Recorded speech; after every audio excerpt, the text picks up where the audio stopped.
Oke, jadi welcome back to Silent Trader Academy channel ya. Jadi masih berjumpa kembali dengan saya Om Silent di kesempatan morning briefing hari ini. Tanggal 3 ya, tanggal 3 Desember 2020 tepatnya di hari Kamis. Ya, seperti saya bilang, saya recording itu H-1. Jadi, saya paling update, teman-teman langsung bisa tonton. Sepulang kerja, ataupun malam hari, ataupun besok pagi. Ya, gitu. Jadi, saya recording untuk morning briefing tanggal 3 Desember di hari Kamis, di minggu pertama di bulan Desember. Oke, sebelumnya, saya ucapkan selamat, ya, kepada member VIP. Hari ini kita pesta luar biasa lagi. Ya, jadi banyak poin-poin penting yang akan saya sampaikan. Jangan bosen.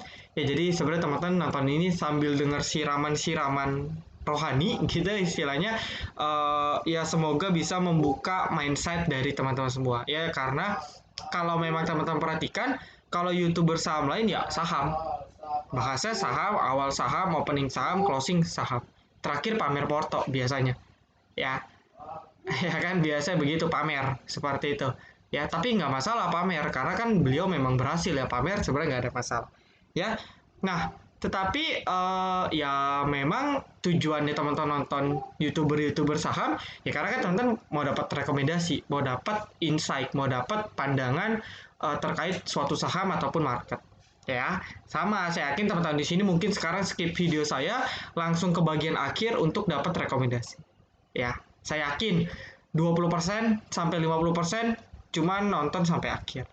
Ya, atau sorry, di skip nontonnya di akhir-akhir saja. Ya, nah ya itu nggak apa-apa ya karena kan asal bisa membantu ya, Anda mau nonton di detik berapapun terserah. Tetapi saya tetap akan terus sama ya. Di awal saya akan kasih teman-teman mindset open mindednya dulu biar pikirannya terbuka, mindsetnya diperbaiki dulu, ya entah itu tentang kehidupan, tentang trading, tentang psikologi, ya agar teman-teman dapat something di luar stok, ya seperti itu. Nah, jujur saya hari ini agak terharu, ya. Kenapa? Bukan karena misalnya saham PPRO terbang gitu, enggak, ya. Tetapi saya terharu karena apa istilahnya ya? Banyak sekali ya, banyak sekali member-member saya dalam 1-3 hari ini, mereka-mereka ya, mereka-mereka yang yang nanyain ke saya, nanyainnya gini, Om, saya kalau mau sedekah kitabisa.com itu nomor rekeningnya berapa ya? Bisa minta link untuk transfernya gak ya? Dan sebagainya. Ya, karena kan kalau di Silent Trader itu kan memang sudah dari bulan Mei, project sosial kita hingga insya Allah akan terus berlanjut sampai Silent Trader ya terus berlanjut lah di masa yang akan datang, insya Allah tidak akan terputus ya. Jadi banyak yang ke trigger itu artinya ya apa ya, ngikut istilah kasarnya ya. Jadi ngikut positif ya kan, jadi mereka pun sudah profit ya. Member-member saya kan harusnya semua profit ya, sebagian disisihin profitnya untuk sedekah. Jadi baiknya, Om saya mau sedekah ini lewat mana ya, Om saya mau sedekah ini lewat mana ya? Banyak sekali yang japri itu dalam beberapa hari terakhir. Saya pun ketika baca itu sangat terharu ya.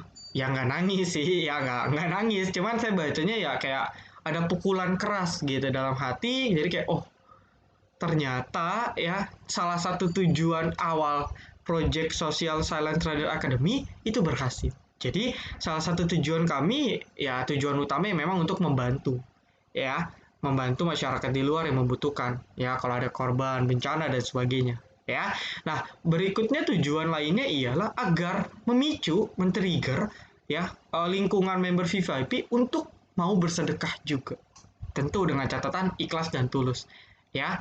Jadi ya mereka inisiatif sendiri, sudah profit, yuk sisihin.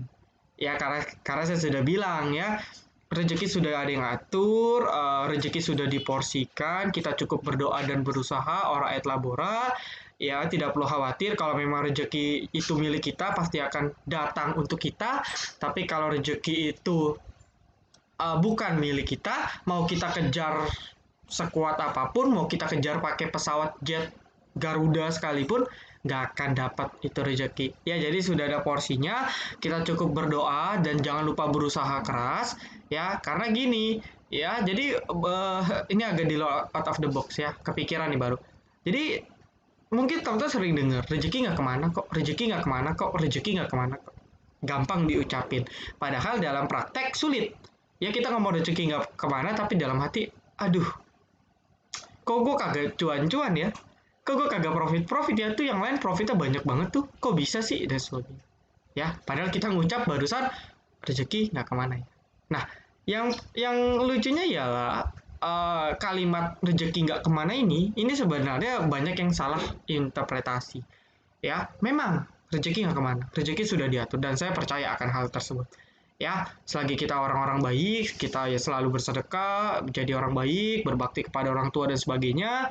Ya, hidupnya baik-baik saja seperti itu ya, insya Allah ya rezeki akan datang. Nah, tetapi kalau kita tidak menjemput rezeki itu, ya, ini menurut pandangan saya pribadi, kalau kita nggak jemput rezeki itu nggak akan datang. Jadi contoh seperti ini, ya rezeki oleh yang di atas sudah ditetapkan di Jakarta Barat, ya kita sekarang di Jakarta Pusat. Ya kalau kita nggak lari, kita nggak jalan kaki, kita nggak coba naik motor, pakai Google Maps ataupun pakai Gojek untuk ke Jakarta Barat, apakah rezeki itu bisa pindah sendiri? Kan enggak. Ya, jadi tetap harus ada effort, tetap harus ada usaha dari kita untuk menjemput rezeki tersebut. Rezekinya sudah ada, ya, sudah ditempatkan di suatu tempat, gitu. Ya, tapi tinggal kita, effort kita, usaha kita, mau gak ngejemput rezeki itu. Nah, jadi jangan mentang-mentang rezeki nggak kemana, kita beli saham ngasal, rezeki nggak kemana deh, gua hold. Contoh seperti ini. Ya, kita kaitin nama saham aja. Contoh, LPPF. Beli di 4.500 misalnya ya, rezeki nggak kemana kok, kalau emang rezeki nggak kemana gua hold deh sampai sekarang, sudah setahun kagak naik-naik. Atau lebih buruk lagi, beli LPPF dari 22.000, rezeki nggak kemana sampai sekarang harganya cuma di 1.000, ya apakah mungkin ke 20.000? Kan agak mustahil. Nah jadi sama mau di saham ataupun dimanapun, ya memang kalau memang rezeki kita, sekali lagi saya bilang itu pasti akan diberikan untuk kita, tetapi kalau kita nggak ada usaha, ya nggak ada effort dan nggak ada berdoa juga gitu, terus nggak ada ya doa dan usaha lah, itu paket lengkap, ya rezekinya nggak akan datang gitu. Ya, nah kalau di trading saham itu rezeki usahanya seperti apa? Ya contoh Anda di VVIP, Anda ikutin arahan, itu termasuk usaha loh. Ya, itu kan ada rencana, ada planning. Ya, Anda ikutin rencana, berarti kan Anda melakukan sesuatu. Anda melakukan sesuatu itu Anda sudah melakukan effort. Ya, effort itulah yang insya Allah akan mendatangkan rezeki untuk Anda. Seperti itu. Ya, jadi sama, rezeki nggak kemana, tapi kita harus usaha agar rezeki itu kita ambil. Ya, nggak bisa rezeki itu datang sendiri, kita duduk doang. Nggak bisa. Ya, seperti Pak Lokeng Hok juga sama, Warren Buffett juga sama. Mereka kan ada effort. Effortnya gimana? Mereka analisa, buka tuh laporan keuangan dari awal sampai akhir. Ya, jadi ada yang bilang, enaknya Pak Lokeng Hong, Pak Warren Buffett nggak ngapa-ngapain, duit ngalir terus. Oh salah, mereka ada effort, dan juga mereka yang mungkin ada foundation, yayasan, berbuat baik, sedekah, mereka ada doa menurut kepercayaan masing-masing gitu kan. Ya, habis itu uang ngalir. Jadi effort plus doa, ya. Nah, nanti rezeki akan datang sendiri ke Anda. Nah, kalau Anda misalnya trading non VVIP, ya Anda usaha sendiri, screening sendiri. Usaha Anda nanti akan membuahkan hasil. Ya, tapi kalau di VVIP kan usaha Anda dipermudah. Anda cukup ikutin plan, ya, Anda cukup ikutin plan, Anda ikut membership kami, itu kan keluar biaya. Itu sudah termasuk effort sebenarnya. Ya, Anda ikutin plan, ya, itu sudah effort. Oke, nah jadi nggak bisa kita kalau dalam trading asal beli ngarep profit dengan sendiri, itu agak sulit ya. Mungkin sesekali ya hoki ya, kalau market lagi bagus ya kadang beli apa aja juga profit. Nah tetapi kan nggak selamanya market terus-terusan naik ya. Nah jadi seperti itu. Oke, balik lagi. Ya, jadi banyak banget yang nanya-nanya, ya sedekah seperti itu. saya sangat terharu salah satu tujuannya berhasil. Jadi sebenarnya ini bukan bermaksud menceramahi sih. Ya kita open discuss saja, open minded. Dulu pertama kali saya pernah berpikir seperti ini. Pikiran bodoh. Saya bilang, gue dulu hidup gue susah, duit aja udah dikit. Ya, udah sedekahnya nanti aja deh tunggu kaya. Ya mungkin teman-teman pernah berpikir seperti itu. Itu pemikiran manusia normal. Ya, bukan manusia normal sih dalam arti ya rata-rata berpikir seperti itu mungkin. Ya, tapi mungkin teman-teman juga sudah dengar morning briefing yang keberapa yang saya ceritakan Raffi Ahmad, beliau luar biasa sekali. Dulu waktu lagi susah, di kantong cuma ada 5.000, 5.000-nya dikasih untuk sedekah. Padahal di kantong udah nggak ada duit lagi, dia cuma ada 5.000. Nah, dari situ mengingatkan saya, itu tamparan keras bagi saya bahwa bukan modal, sedekah itu nggak ada keterbatasan, ya. Jadi kalau dibilang, aduh om, kehidupan saya lagi susah, misalnya, saya lagi amit-amit, ini mohon maaf ya, bukan maksudnya menyindir ataupun menyinggung, misalnya, saya habis dipecat, om, saya kerjanya cuman setengah bulan, atau misalnya toko makanan saya, restoran saya agak istilahnya tutup, PSBB, nggak bisa jualan, pendapatan turun dan sebagainya. Ya, tetapi itu bukan menjadi alasan untuk kita nggak sedekah. Ya, ingat sedekah itu bukan masalah nominal. Ya, ini yang suka salah. Jadi 1.000 itu nggak banyak, 1.000 itu nggak sedikit, 1 juta itu nggak banyak. Ya, tergantung niat kita. Niat kita kuat, ikhlas tulus untuk bersedekah itu tinggi, ya 1.000 itu bisa bernilai 1 miliar di mata yang di atas. Tapi kalau kita sedekah 1 juta pun, kalau kita pamer-pamer di Instagram, sosial media dan sebagainya, ada maksud tujuan lain, ya itu 1 juta paling nggak ada nilainya. Tapi kalau 1.000 asal teman-teman niat, itu powernya luar biasa. Ya, jadi udah nggak ada alasan sebenarnya teman-teman untuk tidak sedekah. Kenapa saya selalu mengingatkan seperti ini? Ya saya bukan sok menceramai, tetapi teman-teman harus sadar ya, kita ini nggak tahu. Pertama, kita ini nggak tahu kapan kita bisa hidup. Ya, saya seperti ini ngomong seperti ini, saya pun nggak tahu besok masih bisa bangun atau enggak. Gitu. Begitu pula dengan teman-teman. Kita semua sama. Ketika kita tidur, besoknya kita nggak ada yang bisa jamin siapapun itu masih bisa bernafas. Ya, jadi selagi kita masih bisa bernafas, selagi kita masih bisa dikasih nafas, selagi kita belum diambil nafasnya oleh yang di atas, di saat itulah kita harus memanfaatkan setiap momen, setiap detik, setiap menit kehidupan yang ada untuk melakukan hal-hal baik. Ya, cari duit, yes, di saham kita bisa cari duit. Ya, apalagi yang sudah profit, ya, yuk sedekah. Ya, mau Anda sedekah 100 perak, tapi jangan 100 perak juga. Ya nanti ke sana penghinaannya 1.000. Ya, kita ngomong 1.000 2.000. Ya, itu sudah sangat membantu. Atau nggak mau secara nominal, teman-teman kadang saya suka gitu ya. Beli makanan, ya, beli makanan kasih. Jadi dalam bentuk apa? Ya itu terserah teman-teman. Nah, terus juga doain saja. Ya, ini memang cita-cita saya dari awal. Jadi kalau cita-cita saya dari Silent Trader Academy itu bukan mau buat Silent Trader Academy terkenal di seluruh Indonesia. Enggak, itu bukan tujuan saya yang pertama. Ya, tujuan saya pertama ialah saya mau buat Silent Trader Foundation. Ya, jadi dulu saya ada kepikiran seperti ini. Jadi ya ketika nanti ya Silent Trader sudah cukup terkenal, ya, saya akan buat foundation yayasan. Jadi nanti pendapatan dari silent trader itu masuk ke foundation. Bisa 100% atau setengahnya. Ya, itu saya dulu berpikir seperti itu. Ya, memang mungkin cita-citanya ngawur. Tetapi ya beginilah saya apa adanya, ya. Dan saya masih plan, ya, itu adalah visi dari silent trader. Salah satu tujuannya buka Silent Trader Foundation. Itu memang tujuan saya, ya memang mungkin nggak tahu terrealisasi atau tidak, tapi ya saya yakin hari itu akan tiba. Ya, nah jadi ya semoga cerita singkat ini 10 menit ini bisa menginspirasi. Ya, sebenarnya saya ketika cerita ini air mata saya sudah mulai berlinang gitu. Saya orangnya kalau bahas seperti ini cukup sensitif karena saya gampang terharu orangnya. ya. Jadi perasaannya agak gampang terharu kalau saya bahas-bahas seperti ini, ya. Nah, jadi diharapkan teman-teman juga bisa keikutan hal-hal positif dari Silent Trader Academy selain rekomendasi sahamnya, ya, karena Silent Trader Academy bukan sekedar grup premium berbayar jual beli, enggak.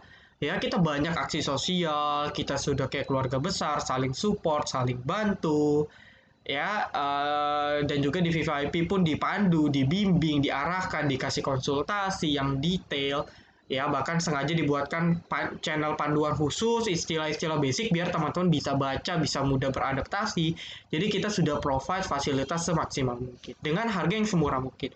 Saya hampir tiap bulan kasih promo. Kenapa? Ya agar teman-teman bisa terjangkau, teman-teman bisa adaptasi, bisa survive di pasar modal dalam jangka waktu yang lama. Ya, kalau saya nggak mau ribet, saya pasang harga udah nggak mungkin 150.000. Ya, minimal sudah 250 mungkin hingga 500.000. Tapi saya nggak mau seperti itu. Ya, saya pukul rata, saya meskipun member saya ada yang miliaran RDN-nya, ya tetap aja 150.000 nggak masalah. Ya, tapi maksudnya 150.000 bahkan promo kadang 100.000 itu buat menjangkau teman-teman yang lain gitu.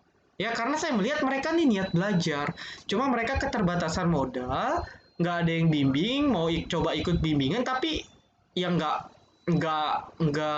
nggak nutup. Memang saya bilang, Om yakin join VVIP, maka saya larang kalau bisa jangan ikut karena nggak nutup.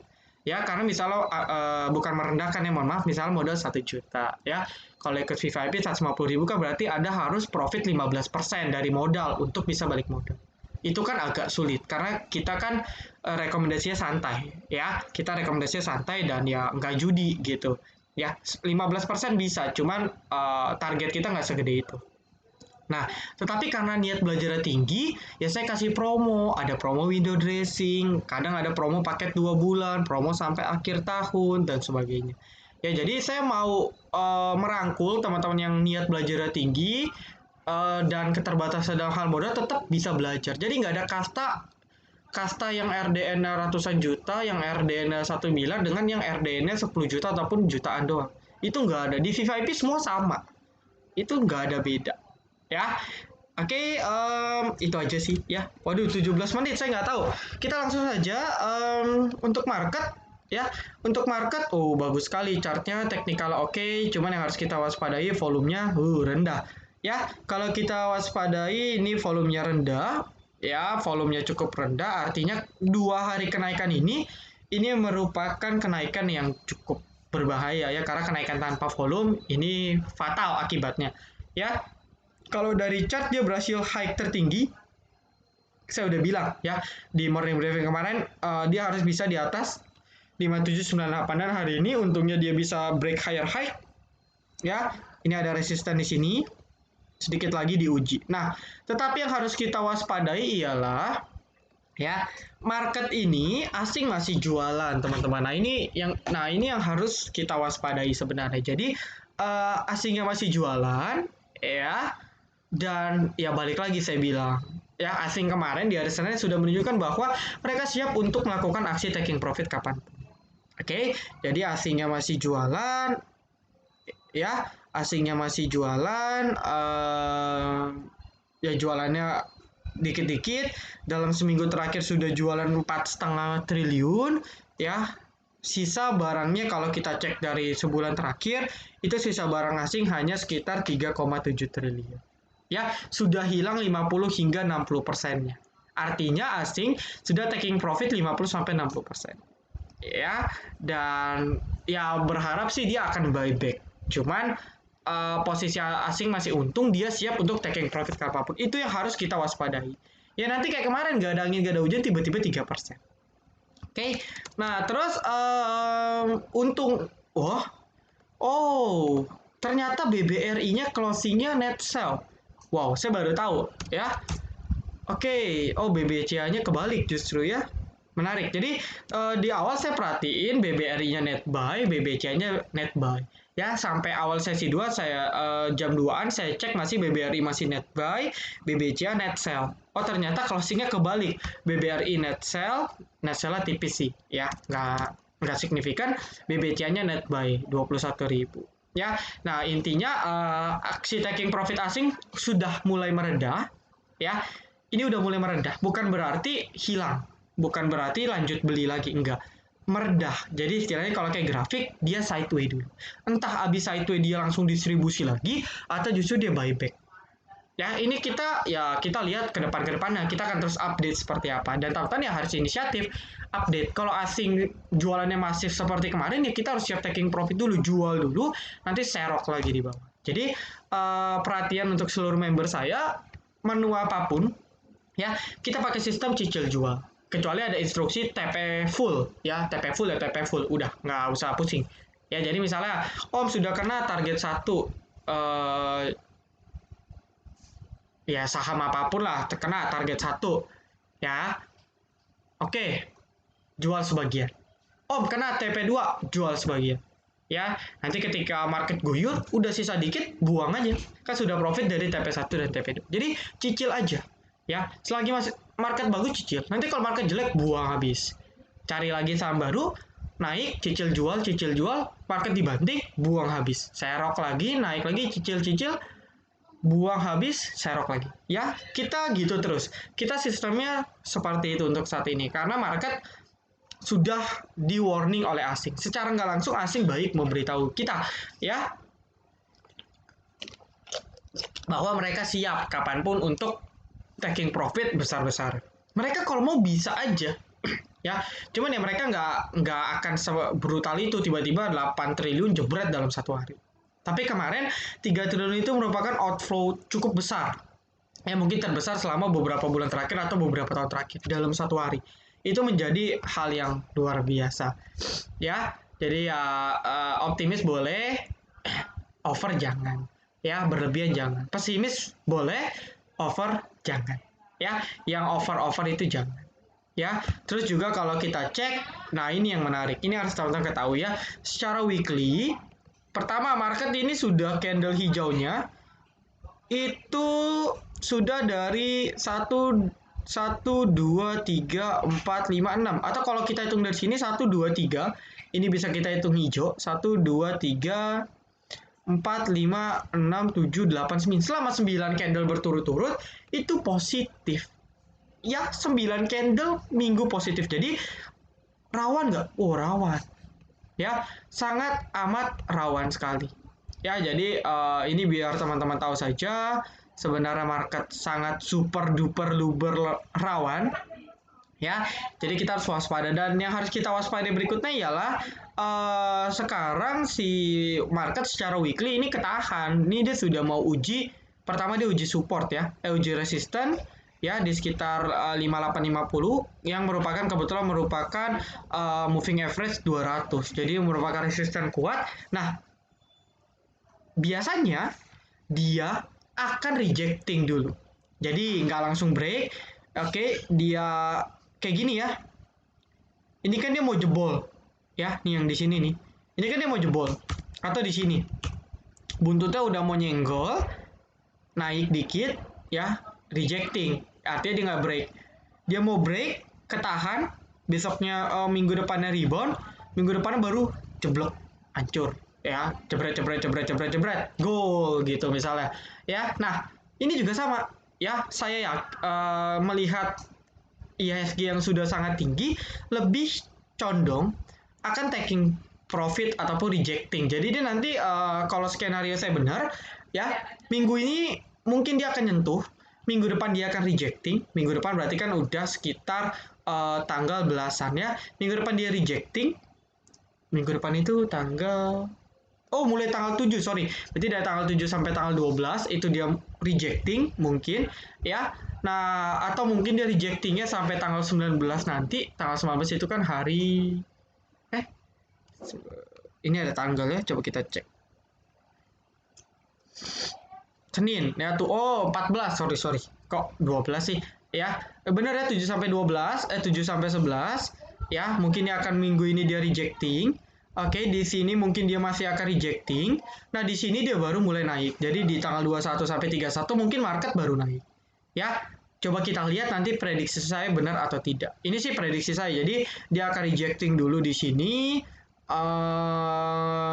baru ya 1-2 candle 2 minggu pas ya, karena kan kita nggak jadi libur ya, jadi waktu itu kan ada yang bilang aduh om promonya sama aja ya, kan nggak kan minggu akhir tahun libur, sama aja dong bayar nggak dapat rekom. Ada yang dulu ada yang chat ke saya seperti itu, yang nggak salah ya, siapapun kan mau dapat harga semurah mungkin ya, tetapi ya sekarang udah 28 29 30-nya lanjut ya teman-teman, saya nggak dapet gitu, padahal di 28 29 30 biasanya market banyak kejutan ya, jadi yang nggak join cuman karena permasalahan 1 sampai 3 hari sangat disayangkan ya, karena ya saya udah kasih promo dan promonya sudah habis ya, kecuali untuk perpanjangan member VVIP saya masih kasih karena banyak request ya, balik lagi saya selalu provide biar terjangkau ya. Jadi itu skenario untuk IHSG, teman-teman bisa pahami.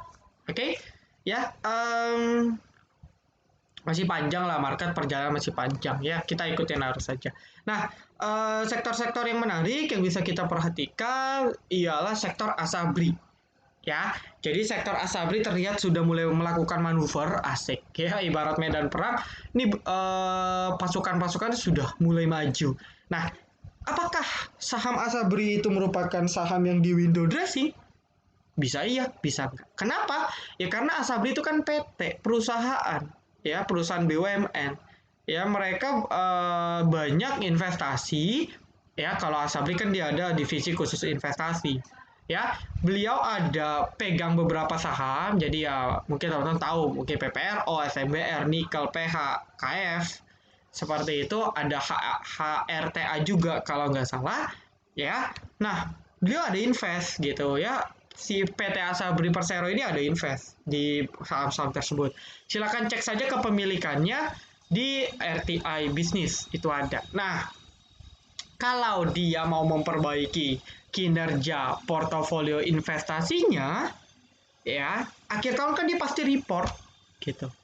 Nah, tetapi kita tahu dari awal 2020 hingga sekarang, ya kan, itu kan Asabri terjun bebas, PPRO terjun bebas, SMBR terjun bebas, KF terjun bebas, ya, nikel terjun bebas, nih nikel, tuh kita lihat monthly-nya ya, nih ya ditambah COVID pula dan kasus, nikel, PPRO, KF, ya, nih KF nih ya, nikel, INA, ya kita bisa ini aja lah. Nikel, SMBR, PPRO, KF. Udah, ini aja. 4 ini yang paling sering fluktuatif. Nah, kalau kita lihat dari awal, ya, bahkan dari akhir Desember itu sudah terjun payung.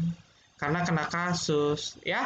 Nah, dari awal bulan, ya. Nah, maka dari itu, dari awal tahun, maksud saya, ya, sudah 1 tahun, nih sudah bulan Desember, ya mereka mau report. Mereka mau report bahwa kinerja return portofolio mereka membaik. Dan ini ya merupakan bentuk window dressing, karena saya sudah bilang ya, window dressing itu sebenarnya untuk mempercantik akhir tahun. Yang penting di laporan, ibaratnya kita kalau kerja laporan ke atasan, closingan tahunan, closing bulanan istilah gitu ya, kalau perusahaan-perusahaan manufaktur ya, ataupun tim-tim sales ya, tim sales, tim penjualan pasti kan bilang closing tahunan, closing tahunan. Mereka mau mempercantik closing tahunannya.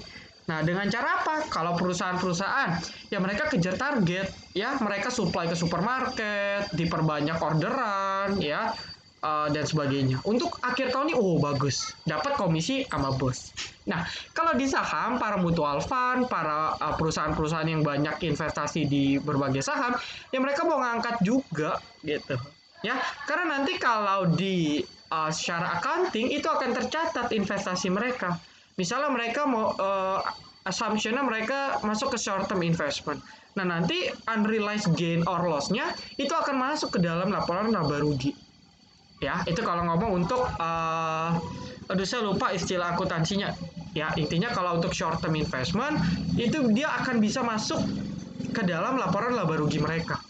Jadi misalnya portofolio mereka beli PPRO 50, ya closing harga PPRO 200 misalnya, amin, ya kan. Nah kalau closing PPRO 200 kan berarti ada profit 300%. Nah nanti muncul tuh, ya misalnya modal 1M, profit 300%, berarti kan profit sebesar 3 miliar. Nah, nanti di laporan laba rugi muncul unrealized gain or loss investment in PT PP Property Tbk. Ya, berapa? Misalnya 3 miliar. Nanti muncul di laporan. Kan jadi cantik, perusahaannya jadi laba. Ya, atau kalau misalnya investasinya untuk jangka panjang. Nah, itu akan masuk ya setahu saya ke laporan ekuitas. Ekuitasnya jadi bertambah karena ada tambahan investasi dan sebagainya lah. Saya kurang ngerti accounting secara spesifik. Nah, tapi intinya ini merupakan aksi window dressing. Jadi window dressing itu ya siapapun itu berhak melakukan window dressing. Ya mereka yang punya modal, mereka mau mempercantik, mereka mau kasih laporan nih loh, bagus. Ya, kayak gitu. Mereka mau kasih laporan yang sebagus mungkin gitu. Karena kalau mau laporan, ya laporan yang baik ialah laporan secara tahunan. Makanya kalau Anda baca berita fundamental kan bilangnya, oh kinerja selama 1 tahun bagus, berarti bagus. Nggak pernah kan bilang kinerja selama 1 minggu bagus, perusahaan ini akan bagus. Nggak pernah dong, ya. Selalu bilangnya 1 tahun, mentok-mentok per semester. Nah, sama ya bandar-bandar ini, manajer-manajer ini, big fund ini juga sama. Ya mereka itu dilihat dari track record 1 tahun. Nah, karena itu mereka berusaha semaksimal mungkin untuk ngangkat saham-saham yang mereka punya. Apalagi PPRO Asabri ini kan kasus Jiwasraya kan runtuh semua. Jadi mereka coba comeback seperti itu. Ya, jadi PPRO bisa dilirik, bagus ya, selamat. Saya masih keep ya, saya belinya dikit sehingga banyak. Itu menu sore kemarin selamat, sempat 11%, yay, happy profit semuanya. Secara target dia harus break 216 dulu ya. Ingat, ini PPRO ya, dia udah ngelewatin support kuat ya. Ya, for information dia udah ngelewatin support kuat teman-teman. Jadi so far secara trend ini udah mulai up ya. PPRO secara trend udah mulai up.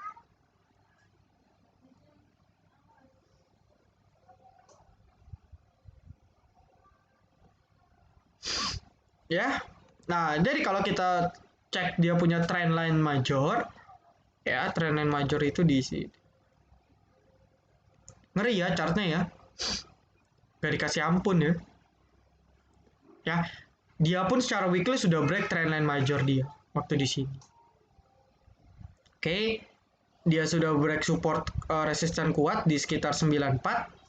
Ya, sudah pullback juga ya. Nah, sisanya itu tinggal beberapa support resisten kuat lagi. Sebenarnya ini udah resisten kecil yang sangat mudah di break. Pertama 110-an ya. Kedua itu di sekitar 127 130 ya. Ya, dan terakhir di sekitar 140-an. 140 145. Nah, ini yang merupakan resisten-resisten yang harus dilalui PPRO. Ya, jadi 110 ini sangat mudah untuk di break sebenarnya. Nextnya 120-an 130, nextnya lagi 130 140. Ya, ini sudah mau dekat-dekat EMA 200 juga, ya mungkin weekly lah.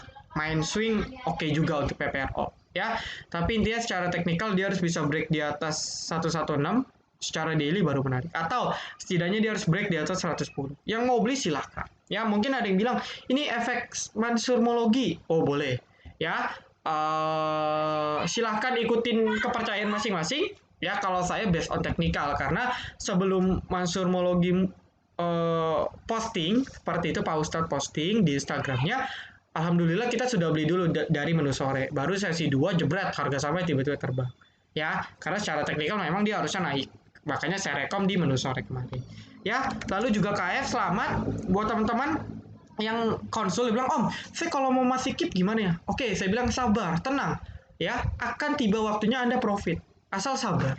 Ya, cuman saya pribadi memang out karena saya jaga cash. Jadi waktu itu saya ada info 3 saham saya out karena nggak jalan. Saya masuklah ke DAX dapat profit. Saya masuk ke PPRO dapat profit. Saya masuk ke ACST dapat profit. Ya, jadi ya profit juga gitu. Tapi ada yang keep, yes, selamat Anda sudah profit. Ya, jadi ya emang agak sabar sih, butuh sabar.